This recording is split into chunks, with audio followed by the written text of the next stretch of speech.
Bismillahirrahmanirrahim. Assalamu alaikum students. Welcome back with another video of grade 10th and this video is regarding exercise 1.2. Students, इससे पहले हम लोगों ने जो exercise 1.2 का क्वेश्चन नंबर 1 सॉल्व किया था, this question is about higher order quadratic equations and its conversion. ठीक है, आप लोगों ने basically higher order quadratic equation को लिया एंड देन उसको x पावर 4 को फर्दर जो है वो परफेक्ट स्क्वायर्स में कन्वर्ट किया एंड आपने y के सुपोजिशन में उसको सॉल्व किया. Now today we are going to talk about factor and its reciprocal. कि आपके पास एक फैक्टर दिया जाए या एक टर्म दी जाए और आप उसका रेसिप्रोकल भी आपको अगर गिवन हो तो आप उनको कैसे सॉल्व करेंगे. So let's move towards the exercise 1.2 question number 2 of case 2. Yes students, today the question number 4 of this exercise is, आपको क्वेश्चन सामने जो है वो स्क्रीन पे नज़र आ रहा होगा. x+2 - 1/x+2 is equals to 3/2. आपको एक फैक्टर दिया गया है और आपके पास साथ में इसका रेसिप्रोकल मौजूद है. ठीक है, आपने फैक्टर और उसके रेसिप्रोकल को सॉल्व करना है with the help of different cases और वो आपको इक्वल दी गई है इक्वेशन जी 3/2 के. अब हम लोग चलते हैं सॉल्व करने की तरफ कि हम इसको किस तरह से कैलकुलेट करेंगे. सबसे पहले तो हमें जो गिवन है हम उस डेटा को यहाँ पे राइट करेंगे. गिवन है आपको x+2 - 1/x+2 is equals to 3/2. अब आपने फाइंड क्या करना है. सो फाइंड आपने करना है सॉल्यूशन सेट. ठीक है, जो आप लोग सॉल्यूशन सेट यहाँ पे कैलकुलेट करेंगे वो बेसिकली आपके पास in the form of x आ जाएगा. आपके पास जो ये सॉल्यूशन सेट आ गया इसको आप लोगों ने सिंपली कैलकुलेट करना है. सॉल्यूशन में हम लोग सबसे पहले सपोज करेंगे आपके पास जो इक्वेशन दी गई है x+2 - 1/x+2 is equals to 3/2.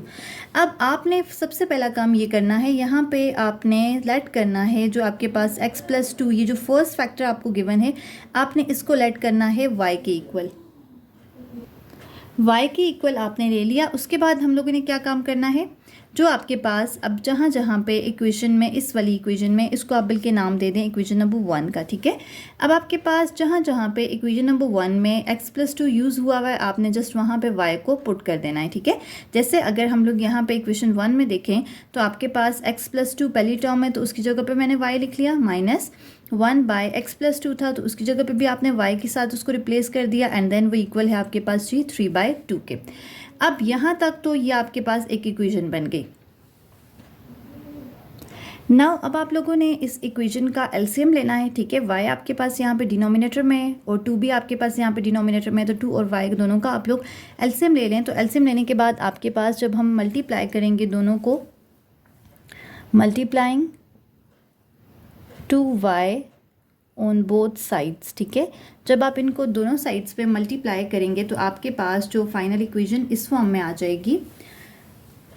2y आपके पास इसके साथ भी मल्टीप्लाई होगा बिकॉज वो आपका डिनोमिनेटर में था. 1/y के साथ भी 2y मल्टीप्लाई होगा एंड इधर भी आपके पास 3/2 के साथ भी 2y मल्टीप्लाई होगा.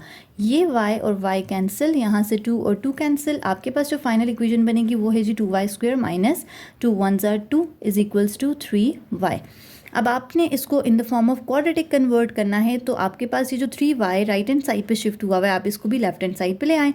2y² - 3y - 2 is equals to 0. Because हमें पता है कि जो हमारी क्वाड्रेटिक इक्वेशन होती है वो होती है जी ax² + bx + c equals to 0 की फॉर्म में. ठीक है, सो आपने यहाँ पे सारी टर्म्स को शिफ्ट कर दिया. अब आपके पास टाइम है कि आपने इसके ऊपर प्रॉपर कोई भी अप्रोप्रिएट मेथड यूज़ करना है जो आपको इसके फैक्टर्स जो है वो इन द फॉर्म ऑफ y दे दें. सो हमारे पास ऐसे फैक्टर्स आने चाहिए जिनको मैं मल्टीप्लाई 2y² को y2 से मल्टीप्लाई करूँ तो मेरे पास 4y² आए एंड ऐड सब्ट्रैक्ट करने से आपके पास 3y आए. सो ऑब्वियसली हमारे पास वो जो टर्म्स हैं वो 3 और 1 है. 2y² - 3y + y - 2 is equals to 0. अब इनको देखें आप लोग तो आपके पास जो है वो नो, यहाँ पे हम लोगों ने टर्म गलत ले ली. बेसिकली हमारे पास 4y आएगा यहाँ पे. ठीक है, 4y because sign of bigger value हमने यूज़ करना है. ठीक है, सो 4y + y - 2 आपके पास आ गया. कि अब आप इनको ऐड सब्ट्रैक्ट करके देखें तो आपके पास 3y आता है और जब आप मल्टीप्लाई करोगे तो आपके पास एग्जैक्टली 4y² आ जाएगा. अब आपके पास नेक्स्ट काम है कि आप लोगों ने सिंपल इसके फैक्टर्स को लेना है.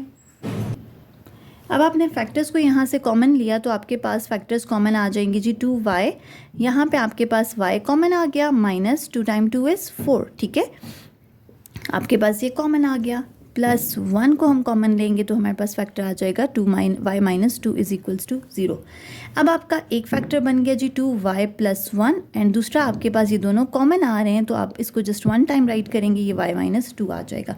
अब यहाँ से हम y की वैल्यूज़ को कैलकुलेट करते हैं, या तो 2y प्लस 1 0 के इक्वल है या फिर y माइनस 2 0 के इक्वल है, ठीक है। अब यहाँ से आपके पास y आ जाएगा जी प्लस 1 है, उधर शिफ्ट हो गया -1 और यहाँ पे ये 2 मल्टीप्लाई हो रहा है तो उधर आके डिवाइड हो जाएगा। y की जो फर्स्ट पॉसिबल वैल्यू है वो हमारे पास आ गई जी -1/2।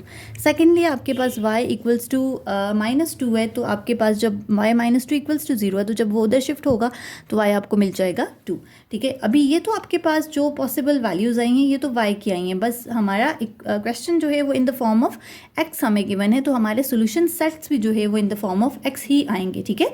सो हम लोग क्या करेंगे, अब इस वाले y को जो है वो रीपुट करना है हमने अपनी मेन इक्वेशन में जहाँ पे हमने इसको सपोज किया था, ठीक है। इस वाली इक्वेशन को आप लोग अपनी आसानी के लिए कोई भी नेम दे दें, ठीक है। Reput values of y in a, ठीक है, reput values of y in a, ठीक है। जब आप इसकी वैल्यू को रीपुट करेंगे तो आप लोग देखें आपके पास x प्लस 2 आपने इक्वल सपोज किया था y के ना, तो फर्स्ट आप लोग सपोज करें वो -1/2 आ गया एंड सेकेंड आपने x प्लस 2 को इक्वल्स टू लेना है y इक्वल्स टू 2, ठीक है। अब आप यहाँ पे देखें आपके पास जो फर्स्ट वैल्यू इसकी आ जाएगी x इक्वल्स टू -1/2 प्लस 2 है, इधर शिफ्ट होके -2 हो जाएगा, यहाँ पे भी +2 है, उधर शिफ्ट होके -2 हो जाएगा। ये तो आपके पास सिंपल है जी, 0 आ जाएगा, ठीक है। यहाँ पे आप लोगों को एलसीएम लेने की ज़रूरत पड़ेगी। एलसीएम जब हम लोग इसका लेंगे सो -1 माइनस 2 टाइम 2 इज़ 4, ठीक है, डिवाइडेड बाई 2 हम कर लेंगे। सो आपके पास जो y की x की जो दूसरी वैल्यू है वो इस फॉर्म में आ गई कि आपने पहले इसका एलसीएम ले लिया, एलसीएम लेने के बाद आपने -1 और -4 को ऐड करना है तो आपके पास फाइनल आ जाएगा जी -5/2, ठीक है। सो आपके पास जो x की एक पॉसिबल वैल्यू है इन the form of solution sets, आप लोग यहाँ पे लास्ट में लिखेंगे, यहाँ पे स्पेस नहीं है तो मैं इधर साइड पे लिख रही हूँ। आपके पास जो पॉसिबल सोल्यूशन सेट्स आएंगे वो एक आपके पास आ गया जी -5/2 and second one is 0। So these are the 2 possible solution sets for x, ठीक है। आप लोगों ने सिंपल y की वैल्यू को रीपुट किया और आपके पास फाइनली आपका x का जो है वो आंसर आ गया। सो ये आपके पास था केस 2 का क्वेश्चन नंबर 1। बेसिकली इस केस को हम लोग कैसे सॉल्व करते हैं, so this is also so easy. Case 1 में भी हम लोगों ने बड़ा इजी सा एक कॉन्सेप्ट डिस्कस किया था कि सिंपल हम लोगों ने x⁴ को पहले स्क्वायर में कन्वर्ट किया और उसके बाद हमने उसको कैलकुलेट किया। एंड इन दिस क्वेश्चन इसमें भी हम लोगों ने सबसे पहले जो है वो इस तरह से x प्लस 2 को जो है वो अपनी टर्म को, मेन टर्म को y के इक्वल लिया एंड देन उसके बाद उसकी रेसिप्रोकल ऑब्वियसली वो 1/y आ जाएगा और उसके बाद आप लोगों ने उसको देखा कि किस तरह से हम इनके क्वेश्चन के पॉसिबल सोल्यूशन सेट्स कैलकुलेट किए। सो होप सो कि आपको ये क्वेश्चन बहुत अच्छे से क्लियर होगा।